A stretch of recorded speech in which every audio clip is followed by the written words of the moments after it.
Good morning or afternoon, depending on where you are in Australia. My name is Dante St James, and we're going to be going through selecting your social media channels as part of using Facebook and Instagram for your business, I suppose. This is presented by the Australian Small Business Advisory Services Digital Solutions Program in conjunction with Treaty Business Consulting in the Northern Territory, Business Station in the WA, and in Queensland, Regional Development Australia, Queensland. The Q&A is open, the chat window is open, so please do use them as you would like to. Just trying to make sure they've got the right screen shared. I'm not quite used to using PowerPoint. I'm always using Canva, so I've got a bit more control over these channels. But let's just hope this is going through the right place at the right time and see what we're sharing. If you are not seeing this right thing, I think you are, please let me know in the chat window and I'll be able to swap that around for you. As I said, my name is Dante St James and I'll be working with this one with you. And I'd like to make sure that you understand that this is also a project by Facebook Australia and New Zealand as well. Myself, I'm a community trainer with Facebook Australia and New Zealand and a blueprint lead trainer with Facebook Global as well. It's really exciting that you all took a bit of time here to learn about how to select your marketing channels for your business. But before we get all started, a bit about why I'm passionate about helping small business grow. I'm part of the NICE program, teaching small businesses and mentoring them through the process of growing their businesses, also through the ASBAS Digital Solutions, giving small businesses a chance to, I guess, get those digital skills they need to, but through a subsidized program, but they're not spending an absolute fortune to get hold of those skills. They're able to then, do things in a little bit more of a controlled way and get the skills they need without having to spend a huge amount of money. We've got some more stuff to cover, so let's get underway because I know I've got a limited time because someone's coming in to do a webinar directly after I am. So in this lesson, we're going to look at understanding the social media landscape. We'll look at choosing the optimal social media channels for your business, as well as creating a social media map for your business. Now, all that sounds really great and all. What it basically means is we're going to get you in the position to choose the right social media channels for yourself. Whilst the on-screen display is going to concentrate mostly on the Facebook family of apps, I will be bringing in some other examples such as LinkedIn, TikTok, and others as well, including Pinterest. So I definitely use all these channels myself. Even though I'm presenting this for Facebook, it's also for ASBAS Digital Solutions as well. So just want to make sure that you've got everything coming through the way you need it to, and you've got all the choices lined up for you the right way. So first of all, we're going to look at Hair Day, which is a salon that specializes in haircuts and color. They've got a very engaged client base who, with their team of creative stylists, create videos of their work, and their clients like to be part of these videos as well. They really enjoy being part of them to the point where they are happy to even allow themselves to be on screen and through there as well. So making sure that they're getting the permission from the clients to do these things, but the clients are very engaged with the business. They're really, really keen to ensure that they've got these in there so they could go, yep, you know what? I've got the ability to be able to deliver this. I've got the ability to be able to boost these great videos, and I get a little bit of stardom out of it myself as well, which is not so bad. Now, Hair Day has a very beautiful Instagram feed. They're very, very active on Instagram. It's where they really like to be. And so we don't want to necessarily take them away from that, because customers these days engage with all sorts of different channels. So those channels aren't always the ones we think they are. Sometimes those channels are video based. Sometimes those channels are audio based. Other times those channels are far more in the realm of, I guess, the realm of chat and messaging based. So no matter what is the one that you're in there, we want to make sure that you've got the correct channels for you. Customers engage with all sorts of stuff, so we want to make sure that, whether they're watching videos, podcasts, and connecting with family and friends over messaging, or discovering brands on social media, that you're there to be able to meet them at the point of where they're at. Otherwise, what's the point of being there, hey? So as you market your business, you want to be where your customers are, reaching on the platforms that they use most, not necessarily the ones that you want to use most, but the ones that they're going to use most. When you select the right social media channels, you can focus your attention on the resources where they're going to have the most impact. In Hair Day, they're very much keen on Instagram. That's a channel that helps them reach their target audience. For them, it's important to spend time on the channels that really help them to reach that target audience, not just doing things out of vanity or doing things because, this is what our stylists are on. They very much concentrate on the idea of, where are my clients? Let's meet my clients in the place where they happen to be. Now, the social media landscape is made up of lots of different platforms and apps that enable people to connect and share in very, very different ways, depending on what their interests are and depending also on what your capabilities are to deliver those kind of things. Let's say, for instance, people often engage with multiple social media platforms and use them for very different purposes. For example, they might visit one platform to get the latest news. They might visit another platform to make professional connections. So that might be something like LinkedIn, and they might use another yet to discover what their favorite celebrities are up to. Quite often that might be something like Instagram Reels, or it might even be TikTok, for example.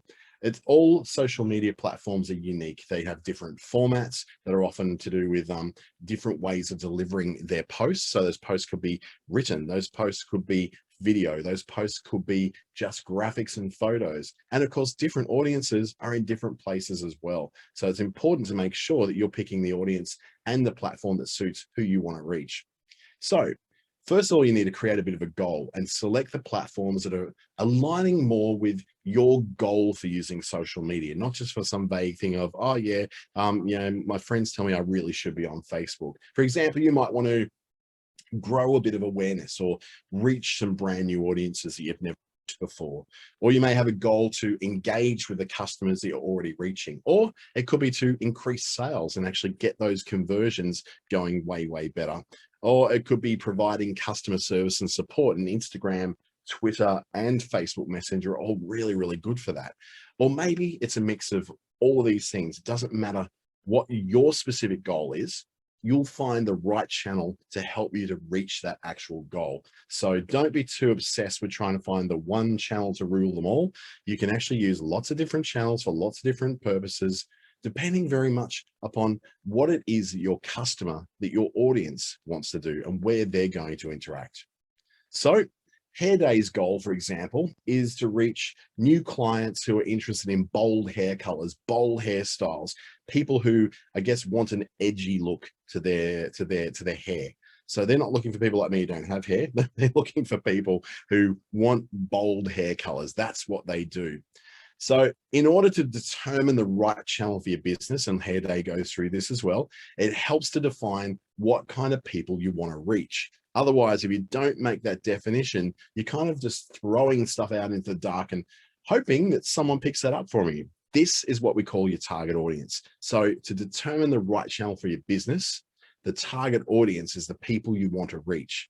Now, people in your target audience, they do have certain things in common, right? Certain characteristics, and you can define your target audience in a few different ways. You can define it by the need that your product or services fulfill. So for instance, if it is gardening and landscaping services, that might form part of the demographic of people you're looking for. If you are like Hair Day, producing hair colors and delivering very bold style choices, then you will find the people that you need to find in there as well. There might be things like demographics, and we're talking with demographics as being things like its age, gender, maybe household income, occupation, what they do for work, what they do for job, what their behaviors and interests are, education levels and locations. And interest is a very big part of that. So it might be an interest in a particular kind of product, in a particular celebrity, a particular topic, a particular thing they like to do. They could be other small business owners just like you as well. And then we look at similar behaviors, such as whether they follow the same publications or whether they share similar habits, like being engaged shoppers, which is a great target to go for, particularly in the Facebook ads platform. Or they could be something more like, okay, not so much engaged shoppers, but they're people who are frequent travelers. That might be someone who's on your radar to try and reach as well. Different channels can appeal to very different types of audiences. For example, some platforms might attract more men than women, for instance. So LinkedIn is certainly that case, or an older or a younger demographic. The demographic that's active and participating on Facebook, for instance, tends to be an older demographic than the people who are active and posting on TikTok, as a very broad example. So as you define what your target audience is, and we pay attention to what social media channels they happen to be on, then you'll get a far, far more defined view of who your target audience is out there and what they do and on what channels they tend to do it on. So it's not that hard a thing to work out once you understand that you're looking at demographics, the need they have, the interests they have, and what are some of the behaviors they have as well. So Hair Day, their example is their target audience. Priya from Hair Day wants to determine the most relevant audience to reach on social media, right? So she talks to some of her friends from the hairdressing academy and chats with some of her clients about it, particularly the people who already have bold hair colors.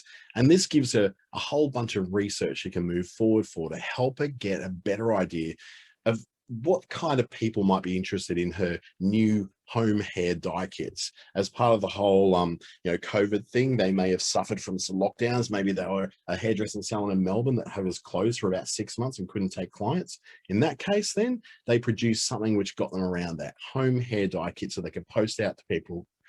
So Priya describes her her particular target audience right here. She'll say that their need is for bright or bold hair colors.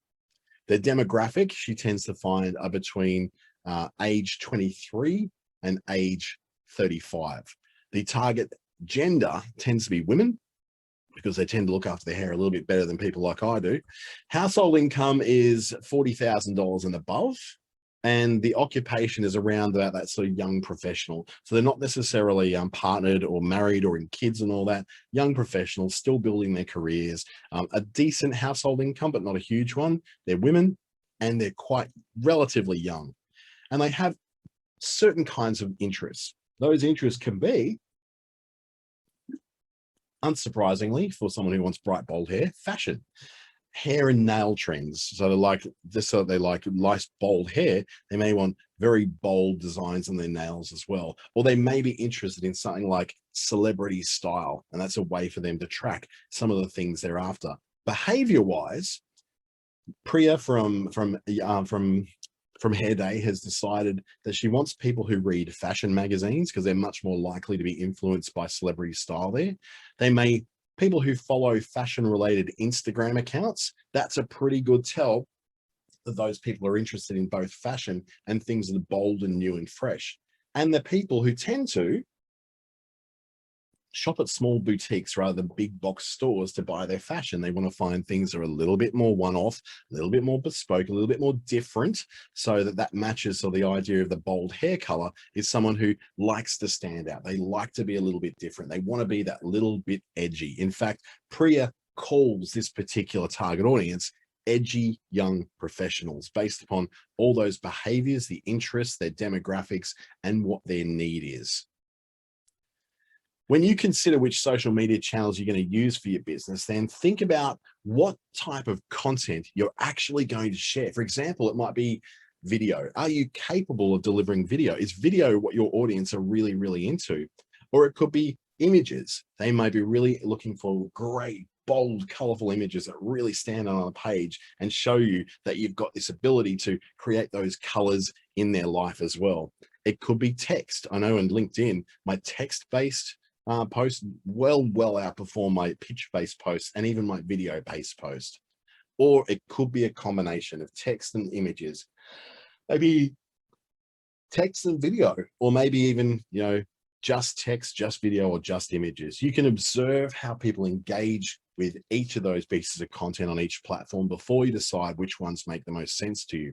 One really, really good way that I do this is I go for different accounts, different pages on Facebook or different accounts on Instagram to look at people who are similar to what I do. So if I want to connect them to if I want to connect to a similar audience to what they're connecting to, I look at what they do and see where people interact. Are people interacting more for things that are video based? Are they interacting more for things that are image based? Or are they interacting more for things that are text, or maybe even a combination of all those things together?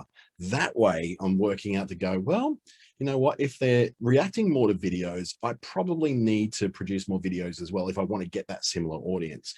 Or if there's someone, say, back on LinkedIn, who is they read through a lot of stuff because it's a very office worker kind of thing to read rather than watch. Well, then I'll be mad not to produce some great written content, maybe even an article in LinkedIn that I can share through and then be able to get people to read. Or it may be that sharing a link through to my Medium article on a platform called Medium and sharing that through my Facebook account so that people can see what that article is off-site and then read more in depth after seeing a little bit of a teaser, I guess, in the text in my Facebook profile text. Now, once you've observed how people engage with the content on each platform, you can decide which one of these combinations makes the most sense to you, whether it's all video, all images, all text, or maybe a combination of all those things. So for example, if your goal is to grow perhaps a bit of awareness and you have a business that sells, I'm going to throw it out there, artwork, you're selling works of art, right? You'll want a platform that has a very, very strong visual element, the ability to be able to produce something that's very visual that comes through to people in a very visual medium. So artwork performs really well on things like Pinterest and Instagram. Instagram is great for images, particularly high quality images and artwork. There's some amazing Instagram accounts that hold some great collections of Aboriginal art, for instance, that you can search through. That tells you that if you're selling artwork, then Instagram may be the place for you, or maybe Pinterest, because it too is a really, really visual platform. The social media landscape, as we know, has a massive variety of platforms to choose from. So we're going to take a look at 3 of these, particularly in the Facebook family of apps. And I'll also give some examples of myself using things like LinkedIn and Pinterest as well. So Facebook at its very core is about people connecting with each other and the brands that they care about, right? So Facebook also is a very good one for helping businesses grow. So the formats that are available on Facebook include the ability to include posts and stories. So you've got those posts, which are in a feed, and then stories, which are the bubbles up the top, right? So you can also create groups. That's where a huge amount of engagement tends to happen. So if you want to have lots of engagement, lots of back and forward, lots of chatting between people in your community, then groups on Facebook are a great place to start. And you can host events as well. So you can create like an event or a workshop and then advertise or promote that through Facebook and have it reach a lot of people organically. And then you can boost it as well if you want to reach even more people. So that's the basic of Facebook. Then we've got Instagram, which is a pretty vibrant community of people who they're very much about the inspirational and the aspirational, the things that they care about, they want to be inspired over, or the things that they already love, but they aren't quite there yet to get them. They want to be inspired to buy those things as well. So if you're looking at Instagram, it's a place where people want to be inspired and they want to look at the things that they are aspiring to be able to be, or the things they're aspiring to buy. And this does include businesses and brands as well. It's not just about lifestyles. It's not just about sunsets and waterfalls and pretty cakes and cafe latte art. Okay. It's also about people wanting to connect with brands and businesses, even more so on Instagram than on Facebook. Now you can tell your brand story on Instagram through things like photos, videos.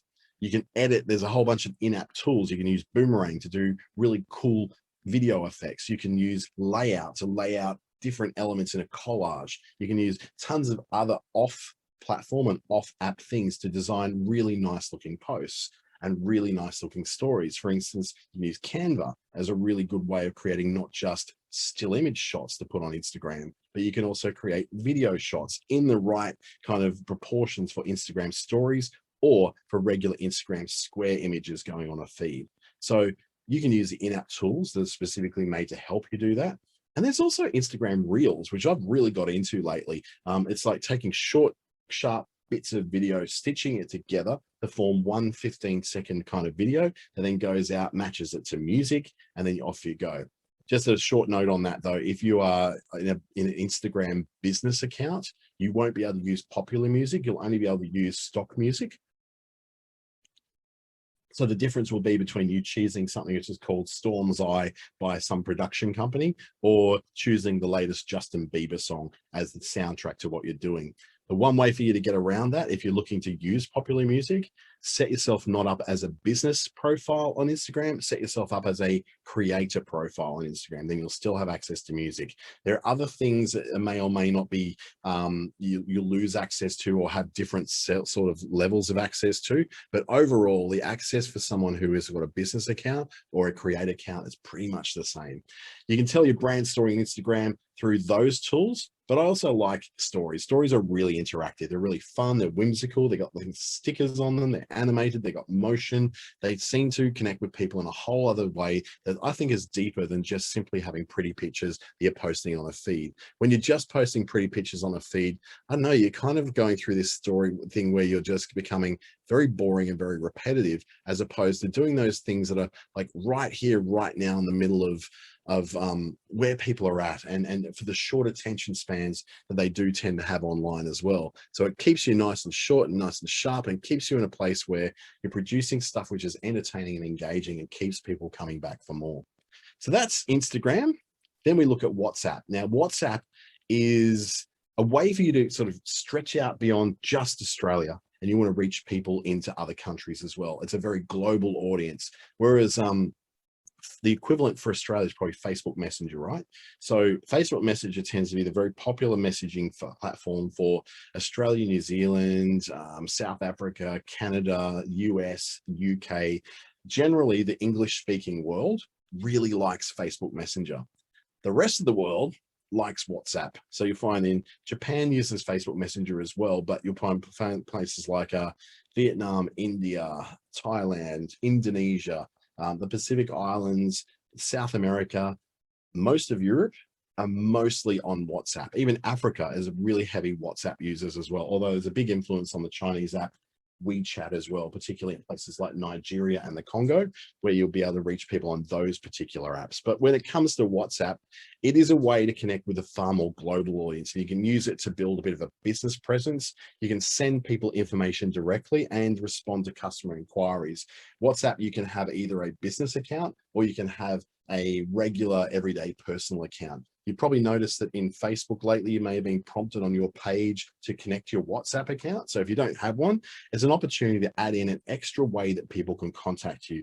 WhatsApp isn't just on a phone, it used to be. It's now available on the desktop as well. And at some point soon, we can expect, in the same way that Instagram and Facebook messaging is kind of merged into the business suite interface, you'll also soon have the ability to have your WhatsApp for business going in there as well. But you will have to set up a business account with WhatsApp, which is free. It's no cost for it, but it just allows you to then, have that future integration where you can connect your WhatsApp to your Facebook Messenger, to your Instagram direct messages, and have that unified inbox when that does actually happen.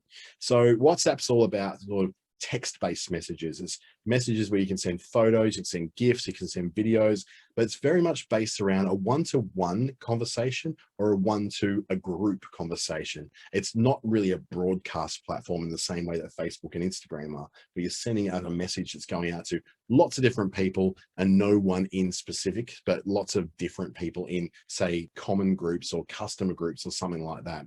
So whilst it is a really good platform to stretch out to, you've got to consider whether this is something you want to actually put into your customer service mix. So if you're looking to do some interactive customer service with people through things like your Facebook page, through your Instagram profile, then adding WhatsApp is yet another way to do that. One of the big differences on WhatsApp to a lot of other messaging platforms too is it integrates really well with a lot of Android phones, more so than what Facebook Messenger does. So it could actually be used as the default messaging SMS app as well.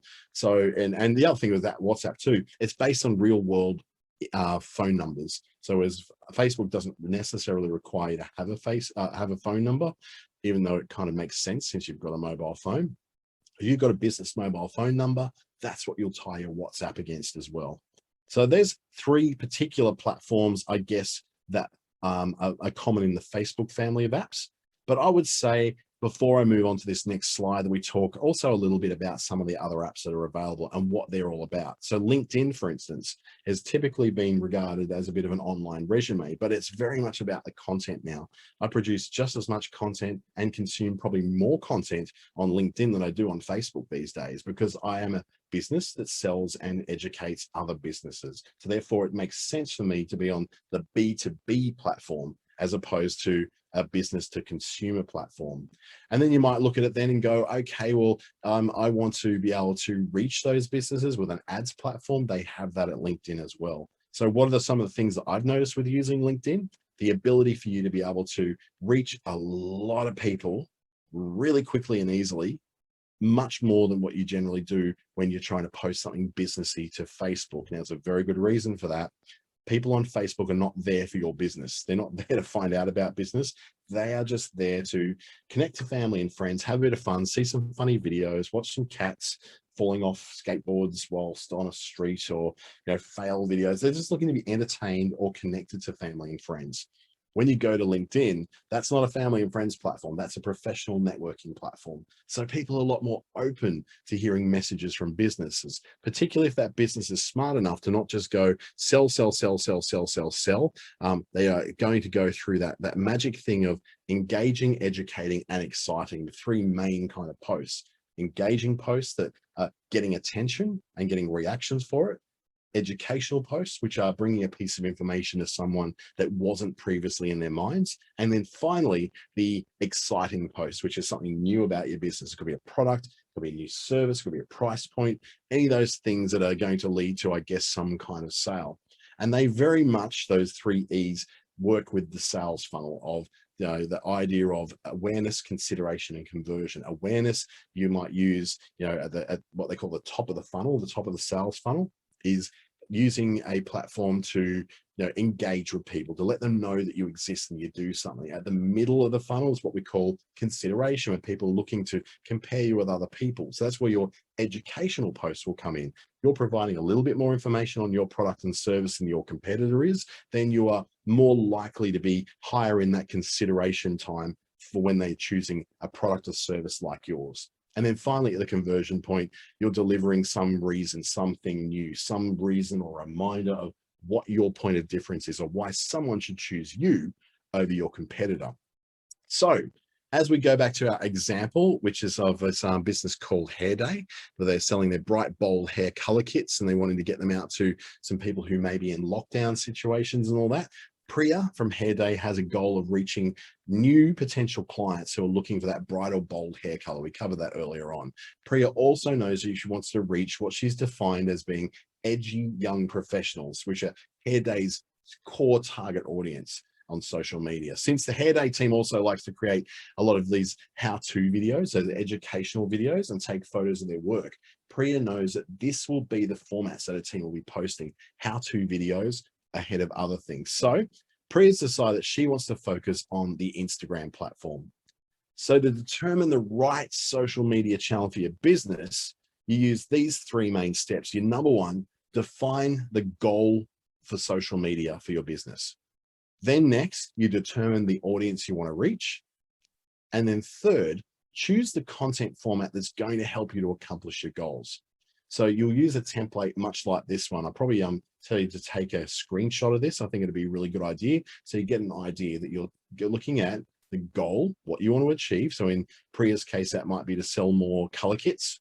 The name of the target audience, the edgy young professionals, which is what Priya said she was her number one target audience. And then the need of that target audience is bright, bold hair colors. So you've already associated all that with it. So you start your template off and you fill out those things. So the goal is what you hope to accomplish on social media, whether you get a sale, whether you want to be more engaged with, whether you want more reach and more recognition of who you are, or whether you want to just put your word out there so people know maybe that you'll be considered amongst the many, many different kinds of decisions that people need to make every day, especially when they're around what you do as well.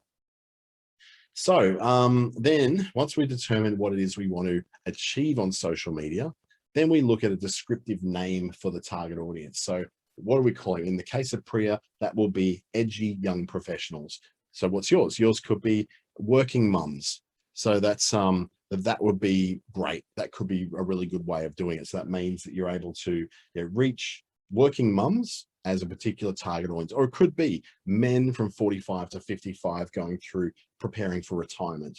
So whatever the target name is, you will understand and you'll be able to sort of refer to very easily as who your target audience is. Just make it as easy as possible. It doesn't have to be too fancy.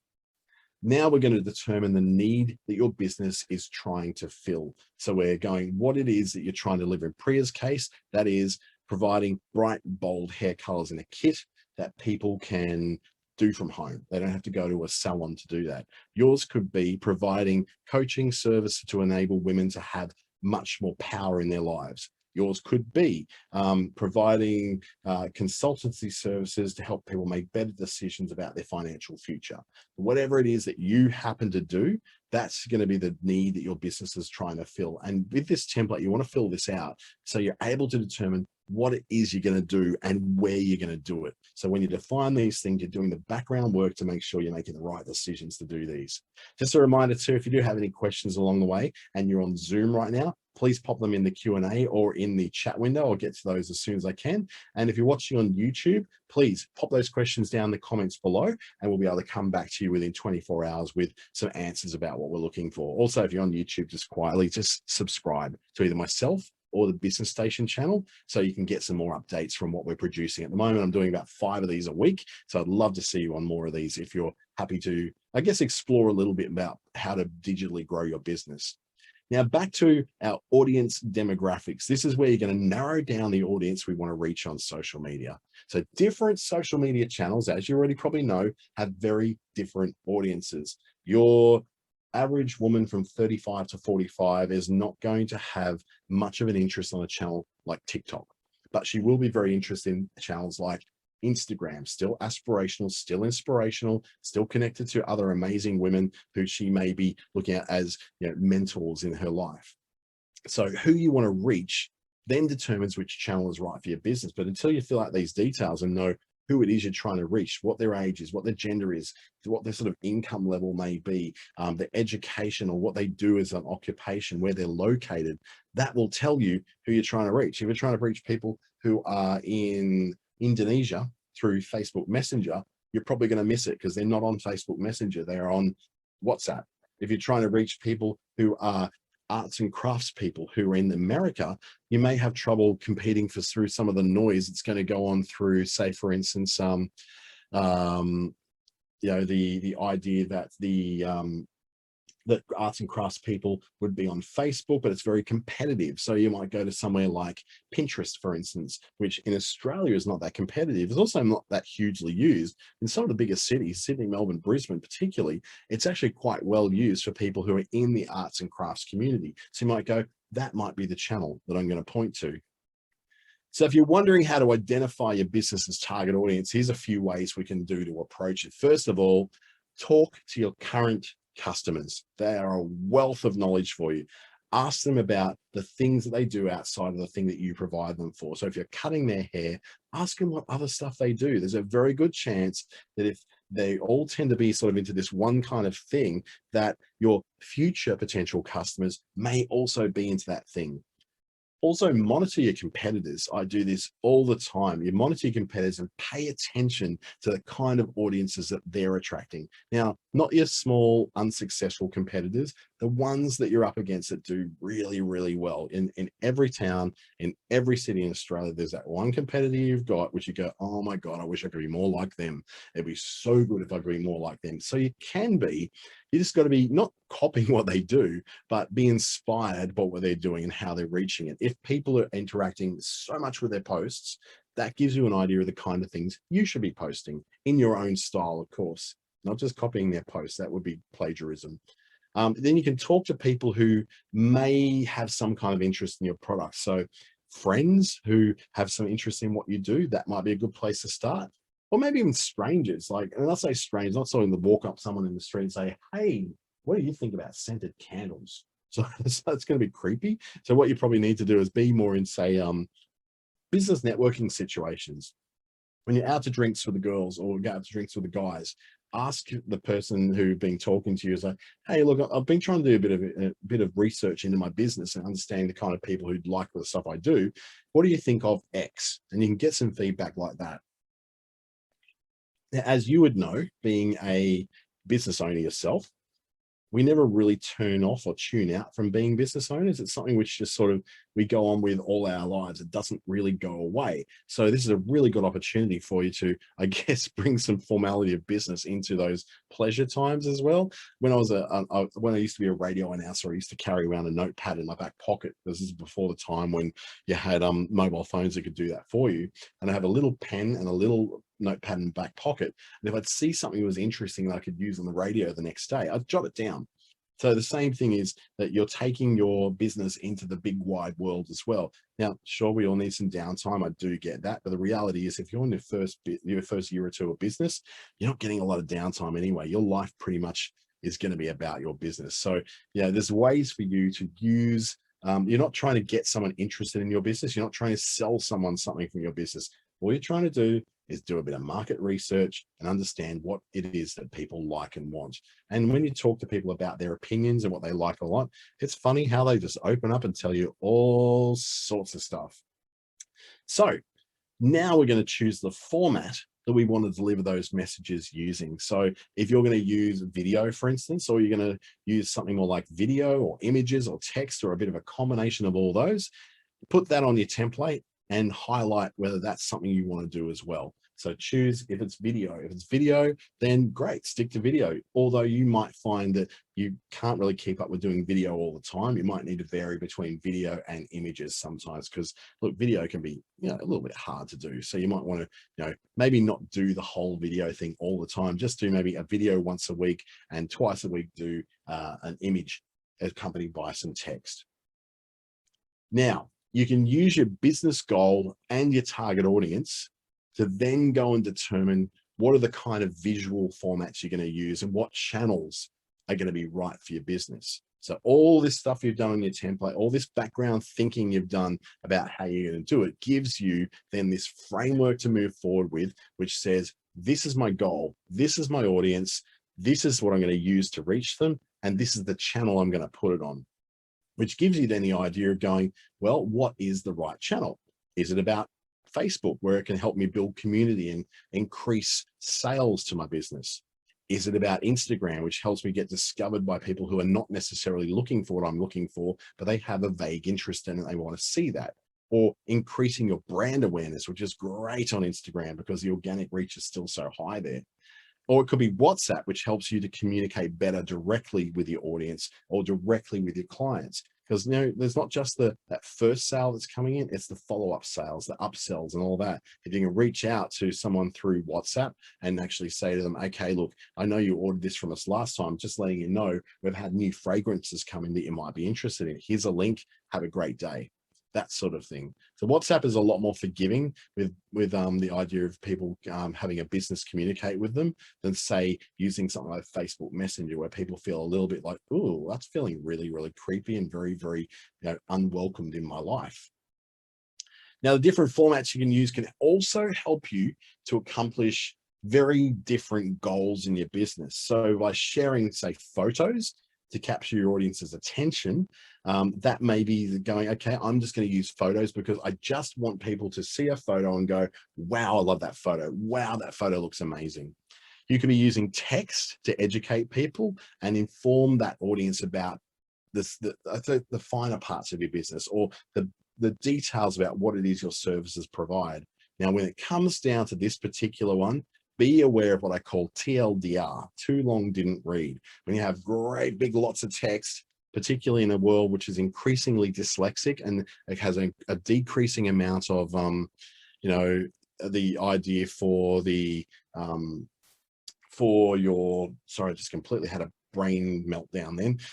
So the idea, let me go back. The idea that you're trying to put together those things that people will see that as a big block of text and they'll have a block in themselves, just like I kind of just had then. The idea they go, this is too much information. I just want to scan over and get the points. So you might find that using something like dot points or very, very short abbreviated features about a product or service might be more successful for you. So if you are using text, particularly on the Facebook family of apps, even more so on something like Instagram, we don't really want to consume that much text.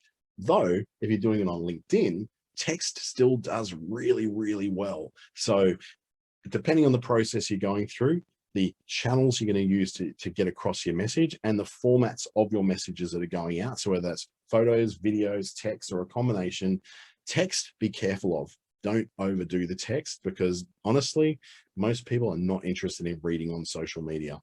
Sharing videos to excite and entertain your audience in real time is a great way of also capturing your audience's attention so they're being entertained. But movement and motion and sound have a really funny way of getting people's attention. It's almost like you walk past a shop front in the main street of town and there's a big screen in the window playing something that gets your attention and makes your head turn, right?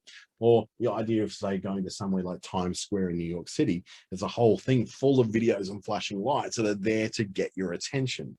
So different channels might also be suited to very different formats. For example, if you want to share photos and videos, Instagram might be more in line with your content needs and say something like Facebook Messenger or WhatsApp. So now we move on to our notes that we're going to make about the channels we're going to add in our template. So using that information that you've already put together, we then decide which social media channels are going to be the right ones we're going to choose for this particular activity for our business on social media. Now, this particular template, if you're using it, isn't just a template you'd use for Facebook or for Instagram. You can use this for all manner of different channels you want to promote yourself through because it helps you to define what your goal was, what the name of the target audience is, what the need of that target audience is that who they are, their demographics, the format you're going to use, what their interests are, what their behaviors are. And then you just can jot down, I'm going to do this through my weekly interview with the radio station, my weekly spot in the local newspaper, through my social media account through Facebook, and also through my LinkedIn profile as well. So you can determine that for all of them, not just Facebook's family of apps. So let's take a look at Hair Day, for example. So we've gone through what you would use this for. Priya wants to start posting on social media about the new dye kits that they're putting together. And she also needs to figure out which platform she's going to use to do this. We're kind of leaning towards Instagram, I'd say, just by the photos are on screen. So Priya's going to use this template to decide which channels are going to be the best fit for her. So let's look at the goal. She wants to reach people looking for bright or bold hair colors. Simple, easy, we know where she's going.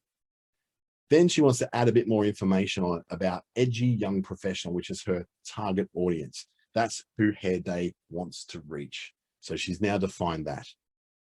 She wants the need to be fulfilled to be bright and bold hair color. She might actually stretch that out a bit further and say bright and bold hair color that they can do themselves at home, rather than bright and bold hair color that they need to come to a salon in order to get right.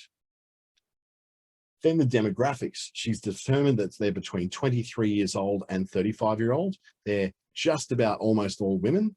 Their household income is around about the 40,000 range. Now, bear in mind that household income is not something that you can do in Australia that determines things like ads. You can't advertise to a household income level in Australia. In America, you can. So there's lots of things you can do in America that are based upon their privacy laws not being quite as tight as what Australia's privacy laws are. So you may not find that in the ads platform, but this is also something you just put in the back of your head. You're attracting what might be a lower household income rather than a higher household income. So you might be concentrating in your words in your post and going, hey, look, it's only $10 or it's only $20 as a lower price point entry rather than $120 to go to the salon and get your hair colored. And the occupation of this person would be a young professional. And Priya's then gone ahead and determined that the interest that these people have, these women have, is fashion, hair, nail trends, celebrity style. Now, this is not every woman. Bear in mind, this is a very specific kind of woman. So no one's trying to stereotype women as all being into fashion and hair and nails, but this particular woman is.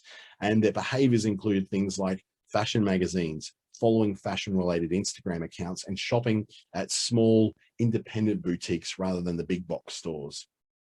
So the format now that Priya wants to use is to share images of their work, as well as hair care tips and tricks through videos. So she determined that's the best way to reach it.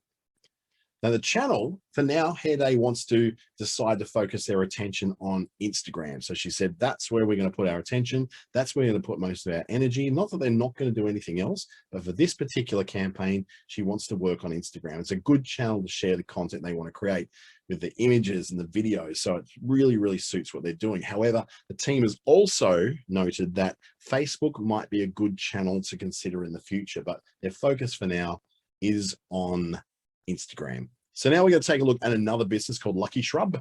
They're a garden design firm. Now they're a one-stop shop. They describe themselves as a one-stop shop for garden design and maintenance. They've got a nursery that offers local delivery and a website as well that sells plants and gardening supplies that can be delivered safely.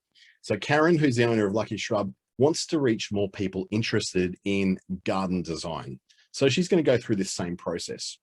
She'd ideally can find some customers who would rely on Lucky Shrub's design services to go and redo their garden, which would be great.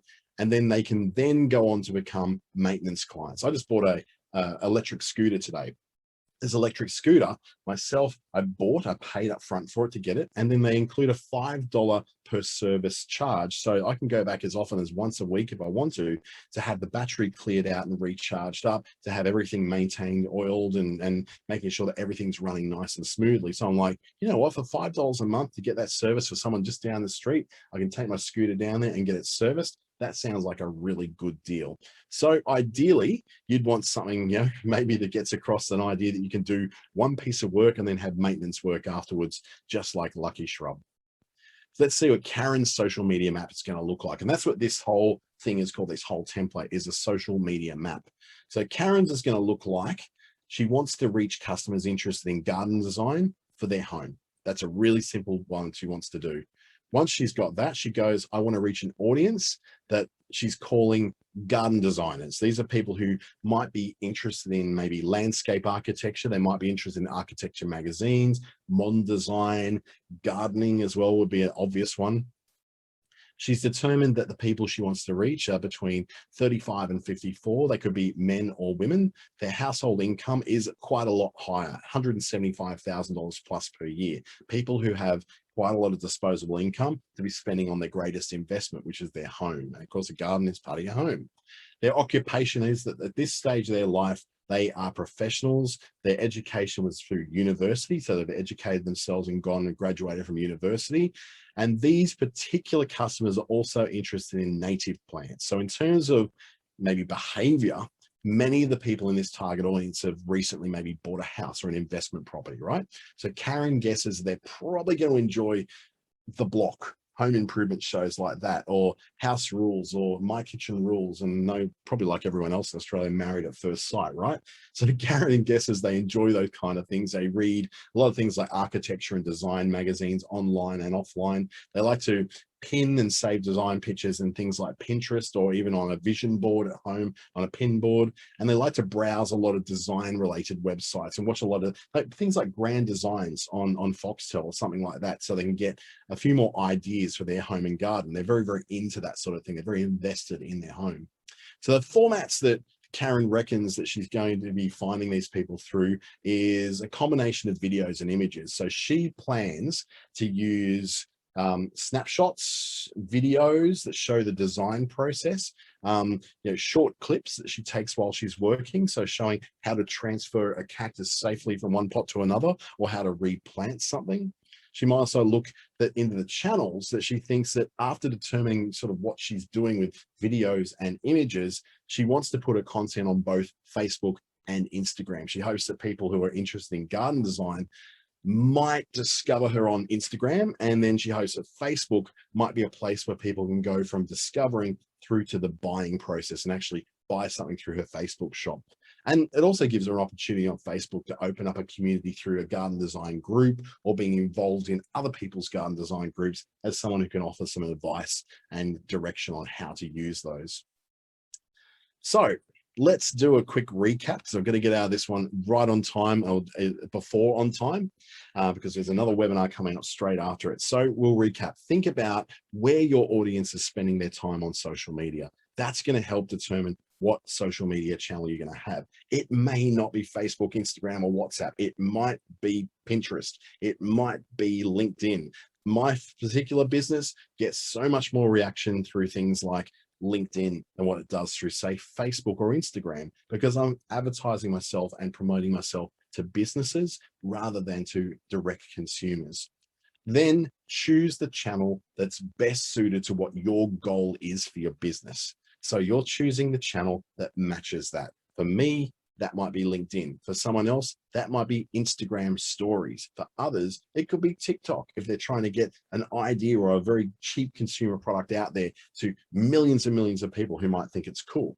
Then use a social media map, so that whole template we just went through, to decide which formats. So we're talking about video and images and text, or a combination, and then which channels to use to make the most sense for your particular kind of business. So then put down what it is, what are the channels? Is it Facebook, Instagram, WhatsApp, LinkedIn, Pinterest, TikTok, Reels, whatever the platform happens to be, Clubhouse even, and then you can determine where you're going to put your attention and how you're going to put all that together.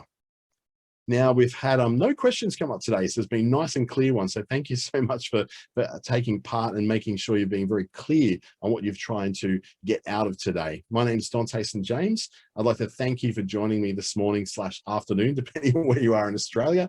And if you'd like to reach out or ask a question or two about particularly the Facebook family of apps where I'm part of, dante@treaty.com.au is where you can reach me via email, or you can also follow my name on Facebook or LinkedIn. Either one of them, you're going to find me. Just Google me if you have to. I'm got one of those very hopelessly unique names, so people are going to find me really, really easily. But what I'd really like to thank you for, I guess, above anything else, is for taking some time out of your business to work on your business, because ultimately that's when it's going to help you to succeed, rather than just being busy all the time. Thank you so much for being part of this. I really, really do hope you got some value out of it, and like to thank you again and invite you to YouTube to watch again, or you can just go to businessstation.com.au to book in some more of my webinars, or any of the amazing webinars or advisors that are available through the program. Thank you, and have a great weekend.